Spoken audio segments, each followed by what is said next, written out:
Good morning. तो last lecture में हमने क्या सीखा था, फंक्शंस के बारे में सीखा था, जावास्क्रिप्ट फंक्शंस के बारे में सीखा था और फंक्शन के टाइप्स और वाली सारी चीज़ अपने सीखी थी, जो कि हमने अपने नोट्स में भी मैनेज करा था। ठीक है ना, तो मैं आपको दिखा देता हूँ नोट्स में हमने क्या क्या मैनेज कर रखा था। हमने जैसे हमारा जावास्क्रिप्ट का जो था बेसिक जावास्क्रिप्ट हम अभी तक जो पढ़ते आ रहे हैं, उसके नोट्स में हमने मैनेज कर रखा था कि हमने जो चीज़ें पढ़ी one by one, topic by topic, उन सारी चीज़ों में हमारे पास अभी 11 नंबर पे था टाइप्स ऑफ फंक्शन। ठीक है, आर्ग्यूमेंट्स भी अपने समझ लेते, फॉर्मल आर्ग्यूमेंट, एक्चुअल आर्ग्यूमेंट और फंक्शंस भी समझ लेते। अब जो नेक्स्ट जो टॉपिक आता है वो आता है क्लासेस का। ठीक है, और क्लासेस का कैसे टॉपिक रहता है, क्लास का टॉपिक होता है। तो ये जो आया है क्लासेस का टॉपिक क्या है, ECMAScript 6, या इसको ECMAScript हम इसको क्या बोलते हैं, ECMAScript 2015 भी बोलते हैं, 2015 भी बोलते हैं। तो ECMAScript जब आया, मतलब क्लासेस का जो कॉन्सेप्ट लॉन्च हुआ था फर्स्ट टाइम जब इंट्रोड्यूस हुआ जावास्क्रिप्ट में, वो लॉन्च हुआ था ECMAScript 6 के अंदर। ECMAScript जब 6 आया तभी क्या हुआ, क्लासेस का कॉन्सेप्ट लेके आए थे। तो क्लासेस का क्या होता है, डेफिनेशन देख लेते हैं। तो डेफिनेशन के लिए मैं देख लेता हूँ, नॉर्मल आपको डेफिनेशन बता रहा हूँ मैं क्लासेस की। What is classes in JavaScript? तो classes are bits of code that encompass multiple object methods and allow to manipulate for the members variable and functions। तो कुल मिला के क्या है, which within each language a class has different syntax and the same hold true of JavaScript. मतलब JavaScript में भी क्या होता है कि सेम सिंटेक्स होता है, अलग अलग हर एक लैंग्वेज में क्या होता है, सिंटेक्स क्लासेस के अलग होते हैं। जैसे जावास्क्रिप्ट में भी क्लासेस का कोई सिंटेक्स है in the language class is simply for variant of functions. मतलब एक क्लास क्या है, जैसे नॉर्मली बात कर रहे हैं हम, मैं अपनी लैंग्वेजेस में अगर बात कर रहा हूँ क्लास क्या है, तो हमने क्या करा था, फंक्शन सीखे थे। अब मल्टी फंक्शन को अगर हम कॉम्पैक्ट करें, एक किसी कोड के एक किसी सर्कल के अंदर बंद कर लें, ठीक है, मल्टीपल फंक्शन यानी कि सपोज करो बहुत सारे फंक्शन हैं, 1 2 3 4 5 फंक्शन है, फंक्शन नंबर 5 तक फंक्शन है, n फंक्शन है, उन सबको अगर मैं एक क्लास के अंदर क्या कर लेता हूँ, पैक कर लेता हूँ। मतलब एक किस कर लेता हूँ, एक बॉक्स के अंदर पैक कर लेता हूँ, तो उस बॉक्स को मैं क्या बोल सकता हूँ, क्लास बोल सकता हूँ। तो क्लास को हम क्या करते हैं, क्लास इज सिंप्लीफाई है वेरिएंट ऑफ फंक्शन। तो वेरिएंट मतलब फंक्शन की श्रृंखला को क्या हम बोल सकते हैं, क्लास बोल सकते हैं। डेफिनेशन और भी देखेंगे तो देखो बहुत सारी डेफिनेशन मिल जाएगी। अगर हम देखेंगे डेफिनेशन इसकी, तो मैं आपको डेफिनेशन बता देता हूँ। Class is a template for creating object, they encapsulate data with code to work on the data. ठीक है, class in JavaScript are built on prototype but also have some syntax and symmetric that are not share with ECMAScript 5 class like semantics. तो ये कुछ है classes क्या होती हैं, defining class. तो class are real specific functions, मतलब क्या करती हैं, फंक्शंस का क्या कर रख रखा है इन्होंने, वेरिएंट बना के रख रखा है। अगर डेफिनेशन पढ़नी है तो आपको क्लासेस की डेफिनेशन सब जगह आपने पढ़ी होगी, अभी तक जितनी भी प्रोग्रामिंग लैंग्वेजेस आपने पढ़ी होगी सब में क्लासेस की अलग अलग डेफिनेशन होती है। पर यहाँ पर अगर मैं बात कर रहा हूँ तो अपनी जो क्लासेस है उसकी वेरिएंट ऑफ क्या होती है, फंक्शंस होती हैं। ठीक है, इनमें कुछ फंक्शंस का कोड होते हैं, कुछ मेंबर फंक्शन वेरिएबल होते हैं जिनमें क्या होती है, वैल्यूज और चेंजेस होता रहता है। ठीक है, तो क्लासेस का मैं सिंटैक्स बता देता हूँ आपको। क्लासेस के जो सिंटैक्स बात करें हम, अभी यहाँ पर हमारा सिर्फ टॉपिक्स बात कर रहे हैं ना, तो हम इसको बात हटा देते क्लासेस। और क्लासेस जो बात करें हम हमारे इसमें बात करेंगे, हम कोड के लेवल में बात करेंगे थोड़ा सा। तो देखो मैंने बेसिक से मैंने ये बना रखा है, बेसिक का मैंने पूरा जावास्क्रिप्ट के बेसिक का पूरा कॉन्सेप्ट बना रखा है। इसके अंदर हमने फोल्डर वाइज भी स्ट्रक्चर को होल्ड कर रखा है। आज हम क्लासेस होल्ड कर लेंगे, क्लासेस। ठीक है, तो मैंने क्लासेस के अंदर गया, मैं न्यू फाइल क्रिएट करूंगा,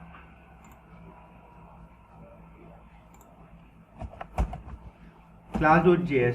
अब class.js में अभी यहाँ यूज कर रहा हूँ ना, सॉरी, मेरा रीनेम कर लेता हूँ इसको मैं, class.js। अभी अगर मैं इसको ओपन कर रहा हूँ आपके सामने, ठीक है, कुछ भी कोड नहीं। अब क्लासेस के जो सिंटेक्स होंगे वो सबसे पहले तो कंसोल लॉग करके देखते हैं, ताकि अपना कोड फाइल बनी है जो अपनी क्या हुई है, लोड हुई कि नहीं हुई है।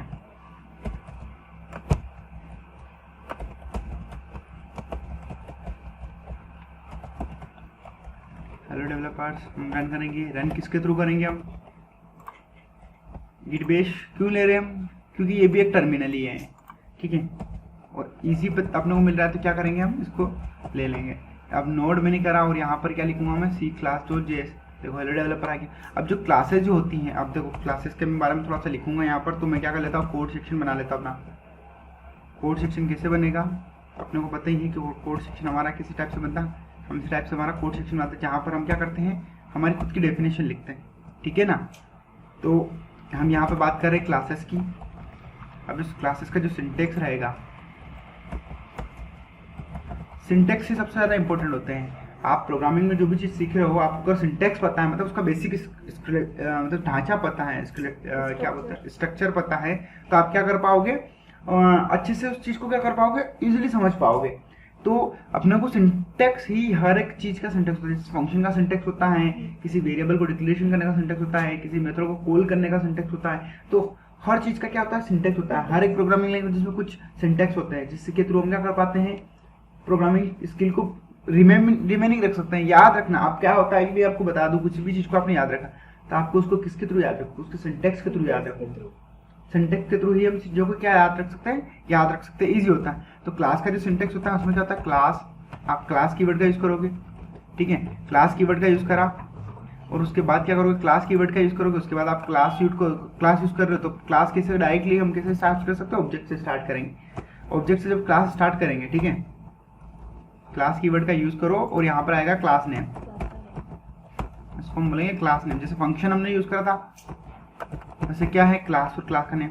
अब यहाँ पर आएगा, यहाँ पर आप तीन चीज़ें होती, क्लास के अंदर तीन प्रॉपर्टी होती है। कौन सी होती है, यहाँ पर वेरिएबल, आप जो भी इनिशियल आपको वेरिएबल चाहिए। उसके बाद क्या होती है,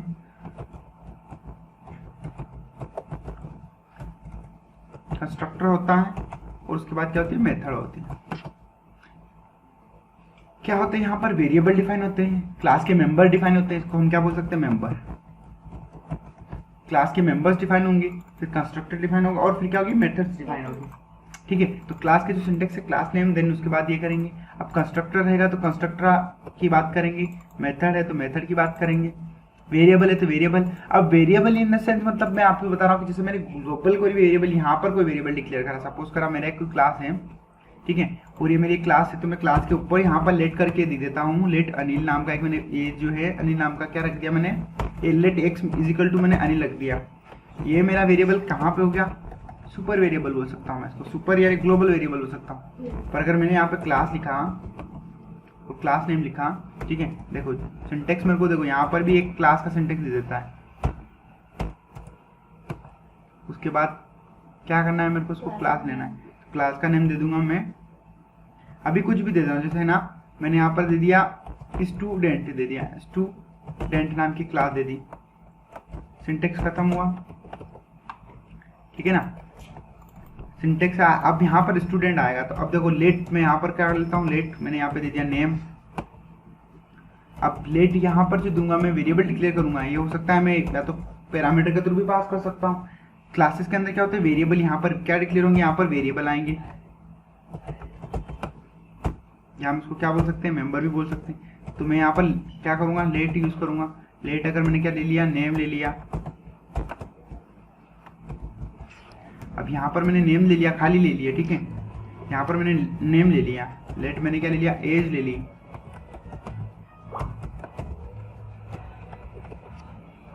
ठीक है। अब यहाँ पर ये हो गया। अब मैं यहाँ पे बोल सकता हूँ, ये मेरा हो गया। अब मैं क्लास के यहाँ बोल सकता हूँ, फंक्शन बोलूंगा इसको, तो मैं फंक्शन को बोलूँगा गेट नेम। तो मैं ये क्या करूँगा, यहाँ फंक्शन ये यूज़ करा मैंने, ठीक है ना। अब फंक्शन यूज़ कर रहा हूँ तो हो सकता है कि मैं यहाँ से रिटर्न करवा दूँ, फंक्शन मेरा पास या हो सकता है यहाँ पे कोई पैरामीटर। अब यहाँ पर मैं रिटर्न करूँगा, तो यहाँ पर रिटर्न क्या करूँगा मैं, दिस डॉट नेम भी यूज़ कर लूँगा। अब दिस यहाँ पर मैं किसको रेफर कर रहा है, यहाँ पर ये दिस मेरा किसको रेफर कर रहा है, क्लास के उन वेरिएबल को। ये यहाँ से दिस डॉट करके मैं क्लास के क्या कर सकता हूँ, वेरिएबल को क्या कर सकता हूँ, एक्सेस कर सकता हूँ। तो ये जो गया एक्सेस हो गया है। हम अलग अलग टाइप से क्लासेस के एक्सेस को सीखेंगे, अभी नॉर्मली हम क्लासेस के स्ट्रक्चर को सीखते हैं, ठीक है ना। तो अब क्लास बन चुकी है, नॉर्मल अपना ये स्ट्रक्चर बन गया, ठीक है। आपको ये समझ में आया क्या क्लास बनेगी, क्या वेरिएबल बनेंगे और क्या चीज़ें बनेगी। अब ये क्लास कैसे क्या कॉल होती है, कैसे क्या चीज़ें होती हैं, उसको समझेंगे। अब देखो मैं आपको बता रहा हूँ, अभी देखना बहुत सारी एरर आ जाएगी। यहाँ पर अगर मैं क्लास को कर रहा हूँ तो मैं आपकी क्लास का ऑब्जेक्ट क्रिएट करूँगा। जब भी क्लास को कॉलिंग होगी अपनी ना, हमें ध्यान रखना है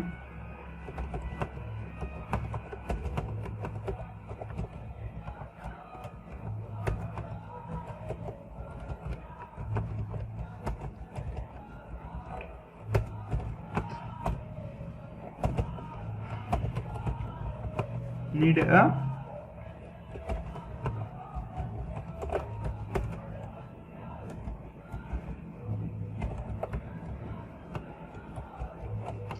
देखो need a class object, object मतलब ये आता है आपको क्लास का एक ऑब्जेक्ट बनाना पड़ेगा। ऑब्जेक्ट मतलब एक वेरिएबल के अंदर है ना कि एक ऐसा वेरिएबल में ले लो आप क्लास को पूरी को, ताकि क्या कर पाए वो उसका ऑब्जेक्ट बन जाए, ठीक है। या फिर आप क्या कर सकते हो उसको, या फिर आप उसका स्कोप ले लो। तो देखो मैं नॉर्मली क्या करूँगा, यहाँ पर स्कोप लेने की कोशिश करूँगा। तो लेट में लूँगा इस2 मैंने दे दिया, std दे दिया std, और उसमें मैंने न्यू कीवर्ड का यूज करा, और मैं यहाँ पे क्या दे दिया, स्टूडेंट दे दिया। देखो स्टूडेंट दे दिया और एक क्लास का ऑब्जेक्ट पास करा। तो अब देखना मैं कंसोल लॉग करवा रहा हूँ, अभी क्या कर रहा हूँ मैं यहाँ पर रिटर्न करवा रहा हूँ, मतलब यहाँ पर कंसोल लॉग हो रहा है ना, रिटर्न आएगा मतलब ये आएगा। यहाँ पर मैं बोलूँगा std नेम दे दूंगा अभी मैं इसको, है ना। अब std नेम को मैं कैसे कॉल करूँगा, std डॉट लगा के क्या करूँगा मैं यहाँ पर गेट नेम वाला फंक्शन कॉल करवा लूँगा। क्या करवा लूँगा, गेट नेम वाला फंक्शन कॉल कराया मैंने, तो यहाँ पर क्या आ जाएगा, स्टूडेंट नेम आ जाएगा। अब स्टूडेंट नेम यहाँ पर क्या है, अभी के केस में क्या है, कंसोल लॉग डॉट ब्लैंक है। तो यहाँ पर अगर मैं स्टूडेंट नेम करूँगा तो क्या आएगा यहाँ पर, ब्लैंक। अब यहाँ पर मैं डिफॉल्ट क्या रख देता हूँ, अनिल कुमार मीना। मैंने ये मेरा स्टूडेंट नेम रख दिया, अभी हार्ड कोडेड दे दिया मैंने, अनिल कुमार मीना हार्ड कोडेड दे दिया। क्या ये मेरा स्टूडेंट नेम यहाँ पर क्रिएट कर पाएगा, देखो सबसे पहले तो मेरे को पूरे 100% चांस है कि मेरे कोड में कुछ एरर होगी। क्यों, क्योंकि हमने पूरा सिंटेक्स फॉलो करा या नहीं करा अपने को समझ में नहीं आया। अभी हम किसी भी कोड को देख के ये नहीं कह सकते इसमें क्या एरर होगी, जब तक हम उस कोड को एग्जीक्यूट नहीं करेंगे। या तो हमें अब एग्जीक्यूट करने के 2 टाइप्स होते हैं, या तो आप कैसे एग्जीक्यूट करो कोड को मशीन के अंदर टेस्ट के अंदर, या फिर आप उसको क्या करो स्टेप बाय स्टेप लाइनों का आप मैन्युअली एड करो। तो कैसे एड कर सकते हैं, वो उसको रीड करने के लिए मैन्युअली एक्सक्यूशन और रीडिंग के लिए हम क्या करते हैं, बुक का भी यूज करते हैं कभी इन द सेंस बुक में हम प्रोग्राम्स को रन करके देखते हैं। तो टॉपिक्स होते हैं, हमें समझना पड़ता है कि चीज़ों को कैसे अंडरस्टैंडिंग करें। एरर्स आएगी, देखना अभी मैं रन करूंगा और देखना ये एरर आई है।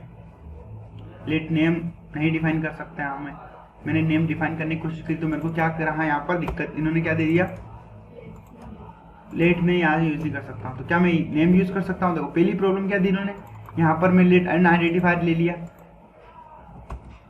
ये देखो अब सबसे बड़ी चीज यहाँ पर प्रॉपर्टी स्पेस वैल्यू हो गई, ये जो हो गई थी फिर ये हो गई थी प्रॉपर्टी थी। इनको क्या हम बोलेंगे कि वेरिएबल बोल सकते हैं, इनको क्या बोल सकते हैं, इनको मेंबर बोल सकते हैं, या फिर इनकी क्या बोल सकते हैं, मेंबर्स, या फिर हम इसको बोल सकते हैं प्रॉपर्टी। देखो अब ये नेम, अब देखना मैंने क्लास का ये करा। अब सबसे पहली चीज, जब भी हम प्रॉपर्टी डिफाइन करें तो हमें कोई कीवर्ड यूज नहीं करना है। क्यों यूज नहीं करना, क्योंकि क्लास उसको एक्सेप्ट नहीं करता, नहीं एक्सेप्ट करता। तो देखो नेम एज 2 क्या बन गए, कीवर्ड बन गए, और ये गेट नेम क्या बन गया, फंक्शन बन गया। देखो अब मैंने कंसोल लॉग करवाया, अभी देखो अभी आपके सामने क्लियर कर रहा हूँ स्क्रीन, और देखो हेलो डेवलपर। उसके बाद मैंने जो लाइन लिखा रखा था कि न्यू क्लास का मैंने क्या ऑब्जेक्ट बनाया, और उसके बाद ऑब्जेक्ट बनाने के बाद क्या मैंने करा, उसको गेट करा, std.name से मैंने क्या करा, गेट करा, और उसके बाद क्या कर लिया मैंने, इसको कंसोल लॉग कर लिया। नेम को गेट करने के बाद कंसोल लॉग कर लिया। तो ये क्या बन गया, मेरे क्लास का ऑब्जेक्ट बन गया। अब देखो थोड़ा रेफरेंस ले लेते हैं, रेफरेंस में समझते हैं। हमने तो समझ लिया, हमने हमारा कोड करके समझ लिया। देखो एक स्टूडेंट क्लास बनाई मैंने, छोटी सी क्लास बनाई, उसके अंदर क्या दे दिया, नेम दे दिया, एज दे दिया। अभी एज भी मैंने जैसे कुछ भी दे दिया, 24 दे दिया। अभी जैसे मैंने यहाँ पर गेट नेम कर दिया, ठीक है। अब यहाँ पर मैं कर देता हूँ गेट एज फंक्शन बना अपना, फंक्शन की बॉडी लिखेंगे, और हम यहाँ क्या लिखेंगे, रिटर्न क्या कर लेंगे यहाँ पर, दिस डॉट एज। और मैं यहाँ पर अगर एज रिटर्न करवाता हूँ, ठीक है, यहाँ पर जैसे मैंने क्या लिखा, std डॉट, मैंने यहाँ पे अभी क्या लिख रखा है, यहाँ पर गेट नेम लिख रखा है। अगर यहाँ पर मैं क्या लिख लेता हूँ, गेट एज लिख देता हूँ, तो एज से क्या होगा, एज आ जाएगा। देखना डायरेक्टली मैंने कंसोल लॉग करवा दिया। इस बार मैंने किसी वेरिएबल में नहीं लिया, तो मैं रन करूंगा कोड को, देखना आपके सामने इसको रन कर रहा हूँ। थोड़ा सा जूम कर लेता हूँ इसको, कंसोल लॉग करा और मैं गया नोट फाइल में, और देखना हेलो डेवलपर अपना ऊपर टॉप पर डिफाइन है। उसके बाद अनिल कुमार मीना कहाँ से आया, गेट नेम से आया, और एज कहाँ से आई है। तो अपने को समझ में आ गया ना कहाँ से क्या चीजें मिल रही है अपने को। तो एक क्लास का स्ट्रक्चर कैसे होता है, ये चीज अपने को समझ में आ चुकी है अभी तक, है ना, हमने ये देखा। अब थोड़ा सा रेफरेंस देख लेते हैं। रेफरेंस इन द सेंस मैं आपको 2 रेफरेंस दिखा रहा हूँ, एक W3C का दिखा रहा हूँ, और एक प्लस अपना developer.mozilla.org का दिखा रहा हूँ। मतलब मोजिला जो है ना, मोजिला वालों ने उन्होंने खुद ने क्या कर रखा, डॉक्यूमेंटेशन प्रिपेयर कर रखे हर एक कुछ टॉपिक्स के, ठीक है। तो इन्होंने क्लासेस का डिफाइन कर रखा है। देखो मैं यहाँ डिफाइन कर रहा हूँ क्लासेस। अब उसमें कंस्ट्रक्टर ले रखा है, कंस्ट्रक्टर अभी हमने नहीं देखा। देखो कंस्ट्रक्टर इसलिए नहीं देखा क्योंकि हमें कंस्ट्रक्टर की जरूरत नहीं होती। नॉर्मली क्या होता है, कंस्ट्रक्टर क्या करता है, always add method in name. देखो use the keyword class to create a class, always add a method name. Constructor हमें क्या करती है, बोलती है कि आप हमेशा ऐड करो। कंस्ट्रक्टर हमेशा ऐड करने के लिए बोल रहा है। ये क्या बोल रही है, कंस्ट्रक्शन में ऐड करना है। हम नहीं ऐड करेंगे तो भी हमारा कोड क्या हो रहा है, एग्जीक्यूट हो रहा है। बट कुछ सिंटेक्स में चीजें होती है जो कि हमें क्या करना होता है, नहीं फॉलो करने होते हैं, तो हम कंस्ट्रक्टर को ऐड करें चाहे उसके अंदर कुछ कोड ना लिखे। तो अब कंस्ट्रक्टर को कैसे ऐड करेंगे, सिंपल सी बात है। जैसे मैंने कंस्ट्रक्टर को ऐड करा तो कंस्ट्रक्टर के लिए मैं कहाँ गया, यहाँ पर जाऊंगा और कंस्ट्रक्शन का लाइन का कोड लिख दूंगा। कंस्ट्रक्टर क्या है, कंस्ट्रक्टर एक्चुअल में वो फंक्शन है जो कि क्लास के ऑब्जेक्ट बनते ही क्या हो जाता है, कॉल हो जाता है। बाकी सारे फंक्शन तो हमने कॉल करे। देखो मैंने यहाँ क्लास का ऑब्जेक्ट बनाया, न्यू कीवर्ड के थ्रू मैंने क्या बनाया, क्लास का ऑब्जेक्ट बनाया। ऑब्जेक्ट बना के किसके अंदर रख दिया, एसटीडी के अंदर रख दिया। अब यहाँ पर कंस्ट्रक्टर क्या होता है, जैसे ही हमने ऑब्जेक्ट बनाया कंस्ट्रक्टर क्या होता है, कॉल हो जाता है। तो कुछ वैल्यूज हमें अगर इनिशियलाइज करनी है तो हमें कहाँ रखनी चाहिए, कंस्ट्रक्टर के अंदर रखनी चाहिए। पर जैसे दूसरे फंक्शन है, अदर फंक्शन, वो कब कॉल होंगे, जब हम फंक्शन को उनको स्कोप के साथ फंक्शन को हम क्या करेंगे, कॉल करेंगे, तभी क्या कर पाएंगे, हम फंक्शन को एग्जीक्यूट कर पाएंगे। ठीक है ना। तो देखो ये तो हो गए फंक्शन। अब अपनों ने ये चीज समझ ली, कंस्ट्रक्शन समझ में आ गया, कंस्ट्रक्शन समझ में आया। कंस्ट्रक्शन क्या होता है, कंस्ट्रक्टर होता है एक्चुअली में कुछ नहीं। ये क्या होता है, जैसे ही क्लास क्रिएट कर रहे, क्लास क्रिएट करने के बाद कंस्ट्रक्टर हम डिफाइन करते हैं। कंस्ट्रक्टर डिफाइन करते हैं, कंस्ट्रक्टर डिफाइन करने के बाद क्या होता है, किसी भी वेरिएबल का इनिशियलाइजेशन अपने डिफॉल्ट कर रखा है तो कंस्ट्रक्टर क्या करता है, उसको वेरिएबल को इनिशियलाइज करने का काम और ये सारे प्री डिफाइन काम जो भी करने हैं हमें, उन सारे कामों को करने के लिए कौन रहता है, कंस्ट्रक्टर। तो कंस्ट्रक्टर का काम ही रहता है कि प्री डिफाइन काम जितने भी, मतलब क्लासेस के अदर फंक्शन के जो काम ना करे उससे पहले कोई चीज को काम करना है हमें, तो उसको हम कहाँ पे ऐड कर लेंगे, कंस्ट्रक्टर अंदर ऐड कर लेंगे। तो कंस्ट्रक्टर में हम उन चीजों को रखेंगे। ठीक है, तो कंस्ट्रक्टर हमारा काम करेगा। अब देखो मैंने ये सारे जो जितने वेरिएबल्स है मैंने इनको कहाँ यूज कर लिया, यहाँ पर यूज कर लिया। अब देखो मैंने यहाँ इनको यूज करा, अब यहाँ पर तो मैंने डिफाइन तो करे नहीं है। प्रॉपर्टी हमेशा कहाँ डिफाइन होगी, जो भी डिफाइन होगी वो क्लासेस के जस्ट स्टार्ट में ही डिफाइन करता है। और उसके अंदर भी हमें अगर यूज करना है तो हमें किसका यूज करना पड़ेगा, दिस का। दिस कीवर्ड किसको रेफरेंस करता है, आप इस जिस क्लास के थ्रू आप काम कर रहे हो उसी के वेरिएबल्स को रेफरेंस करेगा ये। ठीक है, तो ये अंदर अगर इन द क्लास हमें किसी प्रॉपर्टीज को एक्सेस करना है हमें, तो हमें क्या बोलना पड़ेगा, दिस का रेफरेंस पास करना पड़ेगा। तो दिस का रेफरेंस पास करने से हमारे पास क्या होगा, हम उसकी प्रॉपर्टीज को क्या कर पाएंगे, एक्सेस कर पाएंगे। अगर हम दिस का नहीं करेंगे तो हमें क्या करने में थोड़ी प्रॉब्लम्स होगी। अब देखो यहाँ पर मैंने दिस रेफरेंस दे दिया, अब देखो मेरा क्या कंस्ट्रक्टर मैंने लोड करवा दिया। अब देखो मेरे क्या लोड होते, क्या कंस्ट्रक्टर मैंने लोड करवाया तो क्या मेरा कोड अब एग्जीक्यूट होता है कि नहीं होता है, मेरे को देखना है। कैसे देखेंगे, देखो कोर्स कंस्ट्रक्शन के अंदर मैंने दिस डॉट नेम करके, दिस डॉट एज करके जो भी कोड पहले जो इनिशियलाइज करवा रखी थी वैल्यू मैंने किसके थ्रू इनिशियलाइज करवा दी, कंस्ट्रक्टर के थ्रू। ठीक है, तो कंस्ट्रक्टर के थ्रू मैंने इनिशियलाइज करवा दिया। अब इसको मैं रन करके देखता हूँ क्या मैं नेम गेट कर पा रहा कि नहीं पा रहा हूँ। तो मैंने रन फाइल को रन करूंगा, आप देखो तो भी मैं गेट कर पा रहा हूँ। तो हुआ क्या एक्चुअल में, आप समझा सकते हो मेरे को। कंस्ट्रक्टर ने क्या करा, जैसे कंस्ट्रक्टर कॉल हुआ, ठीक है, उसने क्या करा, इस नेम के अंदर ये वैल्यू ऐड कर दी। अच्छा मैं ये नेम को देखो यहाँ पर मैं डिफाइन कर सकता हूँ, सॉरी मैं अगर यहाँ पर डिफाइन करूंगा नेम को, देखो यहाँ पर नेम में सुनील दे दिया है ना, मैंने सुनील दे दिया। और एज देनी, क्या देनी है, एज देनी है। एज मैंने यहाँ पे दे दी 50। सुनील जो है उसकी एज क्या है, 50 है ना, और उसकी एज क्या है 50। अब देखना अभी मैंने नेम क्या डाल रखा है, सुनील, और एज क्या डाल रखी है, यहाँ पे कंसोल लॉग में देखना क्या आया, अनिल कुमार मीना, और एज क्या दी है 24। 24 क्यों दी, क्योंकि कंस्ट्रक्टर ने क्या करा पता है, डिफॉल्ट वैल्यू क्या थी, अनिल थी, सॉरी डिफॉल्ट वैल्यू क्या थी, सुनील थी, एज क्या थी 50 थी। पर कंस्ट्रक्टर ने क्या करा, उनके अंदर वैल्यूज को इनिशियलाइज करवा दिया। क्या वैल्यू को इनिशियलाइज करवा दिया, अब ये कहाँ पर वैल्यू को इनिशियलाइज करवा दिया इन्होंने, पता है आपको, जैसे क्लास का ऑब्जेक्ट क्रिएट हुआ, जैसे यहाँ पर मैंने ऑब्जेक्ट क्रिएट करा, इसको क्या बोला हमने, क्या करा यहाँ पर क्रिएट ऑब्जेक्ट ऑफ क्लास ना। तो क्लास का ऑब्जेक्ट क्रिएट करा, किसके थ्रू करा, हमने न्यू कीवर्ड के थ्रू करा। हमेशा ध्यान रखना न्यू कीवर्ड है, जैसे क्लास कीवर्ड है वैसे वैसे न्यू भी क्या है, कीवर्ड है। और उसके थ्रू हमने क्या करा, एक ऑब्जेक्ट करा। मतलब कुल मिला के इस क्लास का पूरा स्कोप हमने किसके अंदर ले लिया, इस एसटीडी के अंदर लिया। अब इसके थ्रू हम क्या कर सकते हैं, क्लास की क्या कर सकते हैं, क्लास की मेथड का क्या कर सकते हैं, एक्सेस कर सकते हैं। क्लास की प्रॉपर्टी को हम एक्सेस नहीं कर पाएंगे। यहाँ पर क्लास की प्रॉपर्टी अगर मैं दे दूं, यहाँ पर नेम दे दूं, तो देखना ये एक्सेस नहीं कर पाएगा। std नेम देखना, मैंने std के अंदर मैंने नेम को एक्सेस करने की कोशिश करी, क्या मैं एक्सेस कर पाता हूँ? हेलो, यस, मैं क्लास के नेम की प्रॉपर्टी को भी एक्सेस कर पाया, मतलब यहाँ पर मैं क्लास की प्रॉपर्टी को भी एक्सेस कर पा रहा हूँ, ठीक है ना। पर अब ये प्रॉपर्टी हो सकती है, यहाँ पर मैंने प्रॉपर्टी का स्कोप जो डिफाइन करा है वो पब्लिक है या प्राइवेट है। अगर प्राइवेट है तो मैं उनको कैसे एक्सेस कर पाऊंगा? सिर्फ क्लास की मेथड के अंदर एक्सेस कर। अगर पब्लिक है तो फिर मैं क्या कर सकता हूँ? ग्लोबली एक्सेस कर लूंगा। पर अब मैं इसको एक्सेस किसके थ्रू कर रहा हूँ? क्लास नेम के थ्रू। तो देखो ये एक बंच ऑफ कोड बन गया। अब क्या हो गया? बंच ऑफ कोड में फंक्शंस भी हो गए, कुछ वेरिएबल्स भी हो गए, और इनको क्या कर सकते हैं? एक्सेस कर सकते हैं। तो पब्लिक है स्कोप, तो इनके स्कोप की बात करेंगे हम आगे नेक्स्ट अगले टॉपिक में। बट इनिशियली आपको क्लास का स्ट्रक्चर समझ में आ गया, ठीक है। थोड़ा रेफरेंस ले लेते हैं हम। हमें पता है कि always add a method constructor में ऐड करना है। उसके बाद हमने ईयर नेम वगैरह वगैरह लिया, तो कार करेंगे तब देखो कार लिए, तो देखो न्यू कीवर्ड का करके हमने करा। अब यहाँ पर कंस्ट्रक्टर में इन्होंने क्या कर रखा है? यहाँ पर वेरिएबल को पास कर रखा है क्लासेस। अब कंस्ट्रक्टर में मैं बताता हूँ कंस्ट्रक्टर क्या होता है। जब भी कॉल होता है तो हम क्या करते हैं? वेरिएबल ले सकते हैं। अब फंक्शन के अंदर भी मैं वेरिएबल ले सकता हूँ। जब भी न्यू गेट नेम यूज करूंगा तो यहाँ पर मैं क्या कर सकता हूँ? पैरामीटर पास कर सकता हूँ, ठीक है ना। तो यहाँ पर भी मैं आर्ग्यूमेंट पास कर सकता हूँ। तो वही आर्ग्यूमेंट फॉर्मल एक्चुअल आर्ग्यूमेंट जैसा सिंटेक्स काम करेंगे वो रहेंगे। अब जैसे मैंने यहाँ पर नेम ले लिया, नेम नाम का मैंने क्या ले लिया? आर्ग्यूमेंट ले लिया, और एज ले ली। अब देखना, अगर मैंने नेम यहाँ पे क्या रख दिया, जो भी मैं नाम दूंगा और जो भी एज में दूंगा, क्या दूंगा? वो मैंने किस में रख दी? इसके अंदर रख दी। अब एज के अंदर रख दिया ना। अब मैं यहाँ से नाम दूंगा, तब नाम क्या दूंगा? यहाँ से देखो मैं नाम दे दूंगा, यहाँ से मैंने दे दिया राकेश दे दिया, और एज मैंने यहाँ से दे दी 25 दे दी। अब क्लास का नेम करूंगा और मैं एड गेट करके लेके आऊंगा।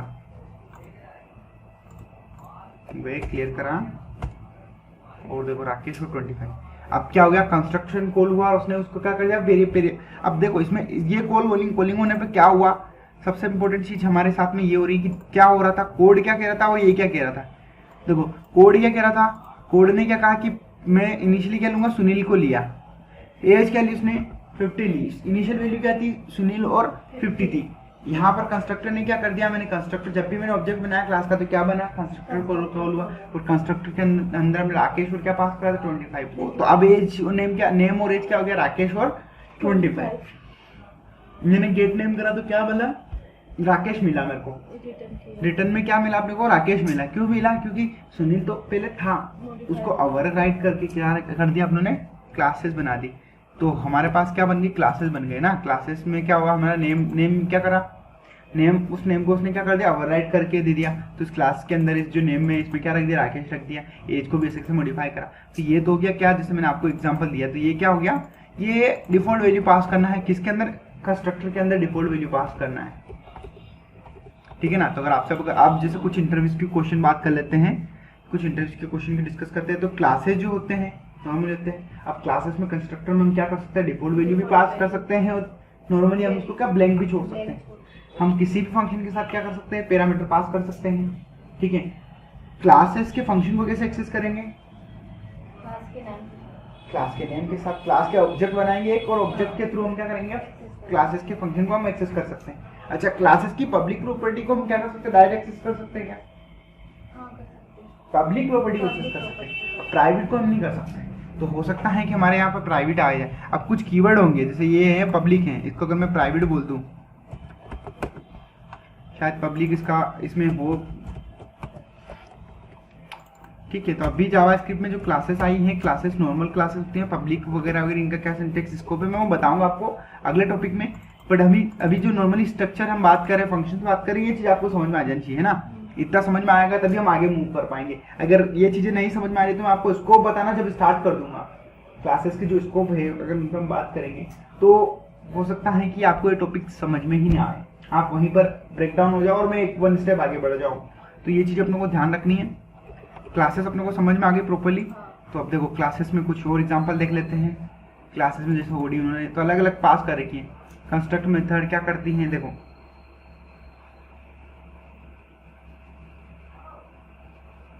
कंस्ट्रक्टर मेथड, कंस्ट्रक्टर रहता है, क्लासेस के कॉल इतने से बन जाएगी। मेथड है देखो, तो always add constructor always add number of method. तो आप नंबर ऑफ मेथड भी क्या कर सकते हो? ऐड कर सकते हो। देखो तो ये नेम ईयर दे दिया इन्होंने। अब ये इन्होंने क्या कर दिया? कार और जो भी लेके आए कार डॉट एज करा और कार्ड इज ओल्ड, मैं कार इज ओल्ड दे दिया। तो कितने ईयर ओल्ड है उन्होंने नेम दे दिया। कुल मिला के क्या कर रखा है, कार का गुपचुप बना। देखो यहाँ पर कंस्ट्रक्टर में नेम दे दिया, रिटर्न में एक्स में वैल्यू रिटर्न करवा दी। क्या रिटर्न करवा दी, एक्स रिटर्न करवा दिया, रिटर्न एक्स। अब देखो यहाँ पर इन्होंने ईयर दे दिया, कार डॉट एज गेट करा और एज के अंदर इन्होंने क्या दिया, ईयर दिया। तो एक्स रिटर्न एक्स में से क्या करा इन्होंने, माइनस कर दिया दिस ईयर, तो वो कितनी ओल्ड है। तो ये आप एक्स में पैरामीटर भी आप यूज कर सकते हो। लेट डेट, अच्छा डेट लेके इन्होंने क्या करा, डेट फॉर्मेट से क्रिएट करा है ना। ईयर भी गेट करा, डेट ईयर और इन्होंने गेट करा। और जब इन्होंने कॉल करा तो इसमें क्या कर रखा है, ईयर उनका कुछ भी कर रखा है। तो ये क्या बना रखा, नॉर्मल क्लासेस बना रखी है। अब देखो थोड़ा सा और डीप अंडरस्टैंडिंग ले लेते हैं। तो हम developers.mozilla.org पे गए हैं और यहाँ से थोड़ा सा डीप अंडरस्टैंडिंग ले लेंगे। कंस्ट्रक्टर हुआ, हाइट वेट भी, तो सारी चीजें हो रही है। अब देखो ये क्या करा इन्होंने यहाँ पर, होस्टिंग इफेक्ट। क्लासेस के साथ भी होस्टिंग इफेक्ट आप यूज कर सकते हो। तो आपसे इंटरव्यू में पूछ लिया जाए कि क्या क्लासेस के साथ हम होस्टिंग इफेक्ट कर सकते हैं, तो हम क्लासेस के साथ भी क्या कर सकते हैं, होस्टिंग इफेक्ट कर सकते हैं। क्लासेस को पहले यूज कर लेंगे और नीचे क्या करेंगे, डिक्लेयर करेंगे। तो होस्टिंग इफेक्ट हमने किस में देखा था, मेरे को बता सकते हो आप? हमने वेरिएबल में देखा था, ऑब्वियसली वेरिएबल में ही देखा था हमने, वेरिएबल में ही होस्टिंग इफेक्ट देखा था। क्या करा था, पहले क्या था, पहले यूज करिए फिर डिक्लेयर कर दिया। ठीक है, तो होस्टिंग इफेक्ट के बारे में हमें पता होना चाहिए। एक एज ए कोर सिस्टम है या कोर लैंग्वेजेस के अंदर अगर जो भी टॉपिक्स हैं उन टॉपिक्स के हमारे को हमें ना नॉर्मल अंडरस्टैंडिंग होनी चाहिए। तो होस्टिंग इफेक्ट हमने देख लिया था ऑलरेडी। तो क्लासेस के साथ भी हम क्या यूज कर सकते हैं, होस्टिंग कर सकते हैं। मतलब एक्सप्लेनेशन, तो क्लासेस का क्या है, एक्सप्लेनेशन है कि जैसे नॉर्मली आप उसको कर सकते हो। तो इन्होंने बोला लेट रेक्टेंगल भी ले लिया, आप क्लासेस को आप वेरिएबल में भी डिक्लेयर कर सकते हो सीधा। कैसे, जैसे मैंने यहाँ पर क्लासेस का नाम दिया, यहाँ पर क्लास का नाम दिया स्टूडेंट, इसको आप कैसे बोल सकते हो, लेट करके स्टूडेंट के अंदर आप क्या कर लो, क्लासेस को होल्ड कर लो। तो ये भी आप कर सकते हो, जैसे वेरिएबल भी आप होल्डिंग कर सकते हो, ठीक है ना, एक्सप्रेशन होल्डिंग हो सकता है। और जब भी इसको कॉल करोगे तो कैसे कॉल करोगे, नॉर्मली देखो इन्होंने सीधा क्या कर दिया, रेक्टेंगल डॉट नेम इन्होंने एक्सेस करने की कोशिश करी है ना। तो क्या आउटपुट आ गया यहाँ पर, रेक्टेंगल डॉट नेम इन्होंने कंसोल चाहिए क्लासेस के अंदर ही है ना। अब क्या मैं इसका एक्सेस करने की कोशिश करूंगा, देखो ये इस पैटर्न में अगर मेरे को एक्सेस करना है तो मैं क्या इसको एक्सेस कर पाऊंगा, मैंने अभी कुछ नहीं करा। यहाँ पर देखो मैंने स्टूडेंट दिया और ये स्टूडेंट है, स्टूडेंट ये मेरा है और मैंने यहाँ पर कंस्ट्रक्टर कॉल कर रखा है ना, कंस्ट्रक्टर इन्होंने भी कॉल कर रखा है। हाइट भी तो रेक्टेंगल नेम इन्होंने ले लिया।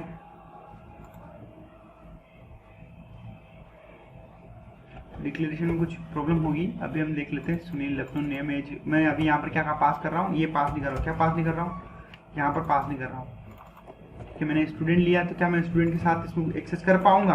देखो मैंने इसको वेरिएबल में ले लिया, तो क्या मैं इसको बन गया क्या मेरे साथ में। मेरे को चेक क्या करना है, इसको बना के नहीं बना इसका, क्या चेक करना है, स्टूडेंट डॉट नेम अगर मैं करूंगा तो क्या मेरा नेम डिफॉल्ट नेम आ जाएगा। स्टूडेंट डॉट नेम अगर मेरा डिफॉल्ट नेम आ जाता है तो मुझे क्या समझ में आएगा कि हाँ मेरा डायरेक्टली मैं क्या कर सकता हूँ, वेरिएबल के थ्रू एक्सेस कर सकता हूँ। अब देखो स्टूडेंट डॉट नेम में उसने क्या करा, सिर्फ स्टूडेंट ही रिटर्न, तो क्लास का नेम रिटर्न कर दिया। अब स्टूडेंट एक्चुअल में क्या है, अगर मैं कंसोल लॉग करवा के देखो स्टूडेंट, तो देखना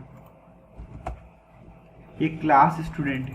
तो क्लास स्टूडेंट अगर मैं डॉट नेम करता हूँ तो यहाँ पर सिर्फ क्या रिटर्न मिलेगा मेरे को, क्लास का नेम रिटर्न मिल रहा है मेरे को। क्या मिल रहा है रिटर्न, तो अभी अगर किसी क्लास को हम वेरिएबल में लेंगे तो क्या हम क्या कर सकते हैं, उसके क्लास का नेम ही हमें रिटर्न मिल रहा है, क्लास की कोई एक्स्ट्रा प्रॉपर्टी हम एक्सेस नहीं कर पा रहे हैं। पर साथ ही साथ अगर हम क्या कर लें, यहाँ पर अभी जैसे कुछ लाइन ऑफ कोड अगर मैं कमेंट कर देता हूँ, फिर से क्या कमेंट कर देता हूँ, यहाँ पर मैंने बना लिया। अब देखो मैं क्लास के नेम तो यहाँ पे गेट नहीं कर पाऊंगा। अब देखो स्टूडेंट नाम का मेरा क्या है, क्लास ही है, स्टूडेंट नाम से ही है ना, वेरिएबल मैंने उधर स्टूडेंट नाम से करा। यहाँ पर मैं पैरामीटर पास नहीं कर रहा हूँ अभी, या मैंने पास कर भी दी तो उधर कोई ले नहीं रहा है, कैप्चर करने वाला नहीं है। तो इधर से अगर फॉर्मल आर्ग्यूमेंट पास कर दिया तो इधर एक्चुअल आर्ग्यूमेंट में कुछ है भी नहीं है, ठीक है ना।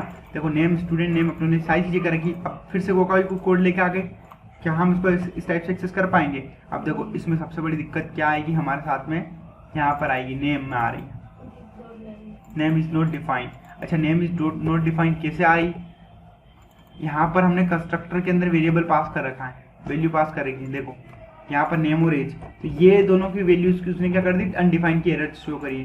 तो एरर को अंडरस्टैंडिंग करना भी जरूरी होता है। आप देखना नेम अनडिफाइंड आया और एज कितनी दे दी उसने, 50 दे दी। तो नेम अनडिफाइंड क्यों दिया, नेम की स्पेलिंग गलत थी, नेम, अब देखना सुनील, तो डिफॉल्ट वैल्यू आ गई।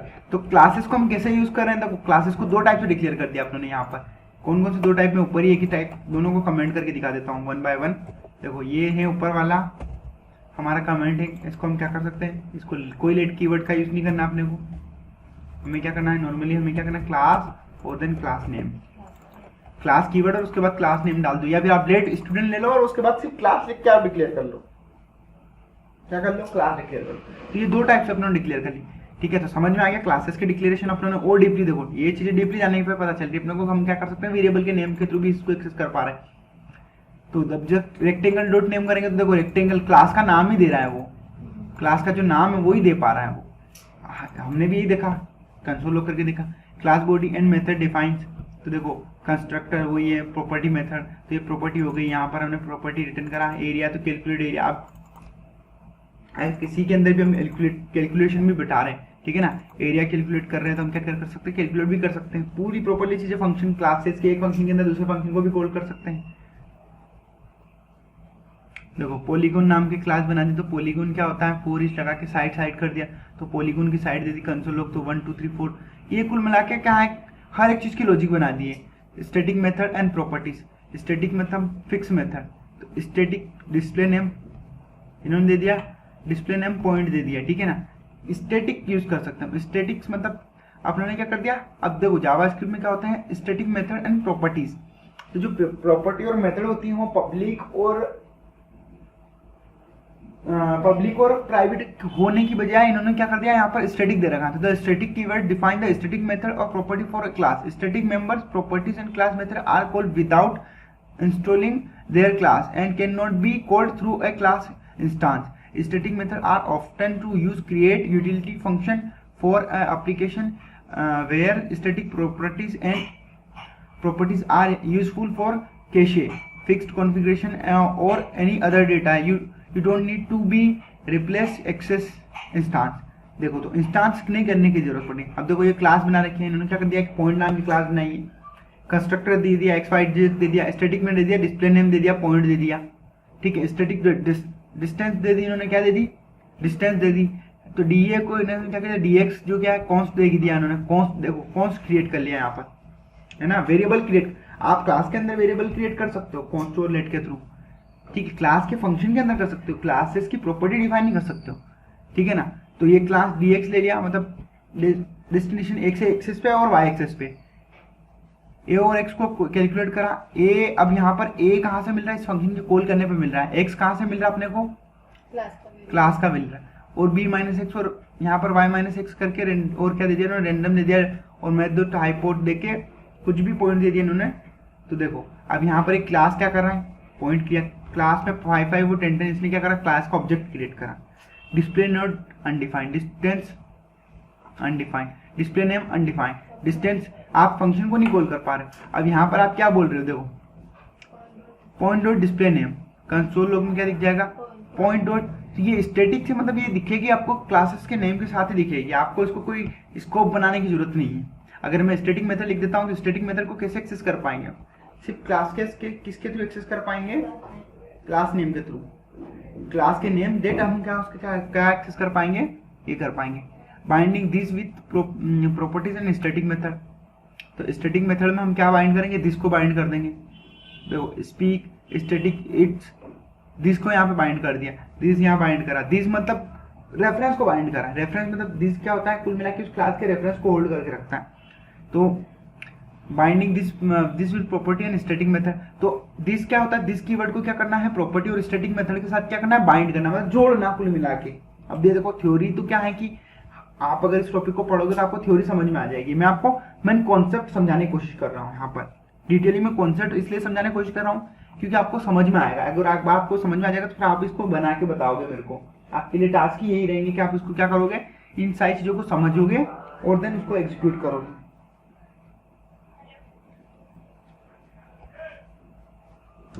ठीक है ना, तो ये चीज हो गई। अब देखो एनिमल जो है, अब इन्होंने क्या दिया, एनिमल नाम की क्लास दी थी, स्पीच में क्या दे दिया, रिटर्न करे हुए दिस को, और स्टैटिक के अंदर क्या रिटर्न कर दिया, दिस को, इट में भी दिस को रिटर्न कर दिया, ऑब्जेक्ट करवाया। अब देखो यहाँ पर ऑब्जेक्ट रिटर्न करवाया और जैसे इन्होंने स्पीक कॉल करा, object dot speak function call करा, ठीक है ना, स्पीक डॉट फंक्शन कॉल करा इन्होंने, तो यहाँ पर क्या समझ में, द एनिमल ऑब्जेक्ट, तो द एनिमल क्लासेस का क्या मिल गया अपने को, ऑब्जेक्ट मिल गया, ठीक है ना। वहीं स्पीक डॉट ऑब्जेक्ट में इन्होंने करा तो स्पीक करा तो अनडिफाइन आ गया, देखो ऑब्जेक्ट डॉट स्पीक करा इन्होंने और स्पीक के लिए तो अंदर अनडिफाइन दे दिया, ऑब्जेक्ट डॉट स्पीक करा तो द एनिमल ऑब्जेक्ट दिया, ऑब्जेक्ट डॉट स्पीक करा तो अनडिफाइन, क्योंकि ये कोई वैल्यू तो है नहीं, प्रॉपर्टी थोड़ी है क्या, स्पीक प्रॉपर्टी थोड़ी, यहां पर आपने फंक्शन कॉल कर लिया, आपने यहाँ पे क्या कर लिया, फंक्शन कॉल कर लिया, क्या कॉल कर लिया, फंक्शन कॉल करा, यहाँ पर फंक्शन कॉल करा तो फंक्शन तो डिफाइन कर रखा आपने क्लास के अंदर, पर क्या आपने प्रॉपर्टी डिफाइन कर रखी है वहां पर, अभी नहीं कर रखी तो अनडिफाइन देगा। वहीं animal dot eat, class animal आ जाएगा, और इट जैसे एनिमल डॉट इट अनडिफाइन आएगा, तो ये बाइंड हो गया। बाइंड कैसे हो रहा है समझ में आया, देखो ये इसके साथ बाइंड हो गया, स्पीक फंक्शन मतलब फंक्शन है तो वो बाइंड कर रहा है प्रॉपर्ली, इसके साथ क्या कर रहा है, ऑब्जेक्ट को बाइंड कर दिया, ऑब्जेक्ट इसलिए बाइंड करा क्योंकि हमने फंक्शन डिफाइन करा, वहां पे हमने रिटर्न क्या कर रखा, दिस बाइंड कर रखा था, मतलब दिस को रिटर्न करवा दे तो बाइंड हो गया उसके साथ। क्या स्पीक नाम की कोई प्रॉपर्टी थी, स्पीक नाम की कोई प्रॉपर्टी नहीं थी तो क्या कर पाया ना, बाइंड ही नहीं कर पाया, तो ये समझ में आया। अच्छा स्टैटिक का मतलब समझ में आया, सबसे पहले से स्टैटिक मेथड समझ में आई, स्टैटिक मेथड को हम कैसे एक्सेस कर पा रहे हैं, क्लास के नेम के साथ ही एक्सेस कर पा रहे हैं, ठीक है ना, उसको हम ऑब्जेक्ट बना के एक्सेस नहीं कर पा रहे हैं, ये चीज हमें ध्यान अंडरस्टैंडिंग होनी चाहिए। देखो एनिमल दे दिया, function property dot speak function return, if you write the above using the traditional function based syntax on the non stick mode that this method are called automatically bind on the day. तो अब ये देखो ये पुराने method के साथ काम करोगे, इसके साथ भी आप काम करना चाहोगे कर सकते हो, ठीक है ना। तो सब क्लासेस विथ एक्सटेंड, तो देखो क्लासेस को एक्सटेंड भी कर सकते हैं हम ये देखेंगे क्लासेस को एक्सटेंड करना क्या होगा, ये हम देखेंगे नेक्स्ट टॉपिक में। पहले आपको क्लासेस के ऊपर रिसर्च करनी है, मतलब रिसर्च करनी मतलब डॉक्यूमेंटेशन थोड़ा बहुत पढ़ना है, देन मैं कुछ टास्क दूंगा आपको कि स्टैटिक मेथड्स के थ्रू बनाओ, इनके थ्रू बनाओ, ठीक है। तब हम जाके देखेंगे, कल हम देखेंगे इसके स्कोप्स और इनके एक्सटेंड करना, मतलब इनहेरिटेंस को और इन चीजों को देखेंगे। नेक्स्ट जो लेक्चर होगा ना हमारा इनहेरिटेंस और इन चीजों को हम देख लेंगे, उसके बाद हमारा क्लासेस का टॉपिक खत्म होगा और फिर हमारा लास्ट टॉपिक बचेगा हमारा मॉड्यूल का, जो कि मॉड्यूल्स को हमें जरूरत लगेगी, ठीक है। तो आई होप कि अभी तक आपको मतलब क्या समझ में आ गया होगा, क्लासेस का टॉपिक समझ में आया होगा।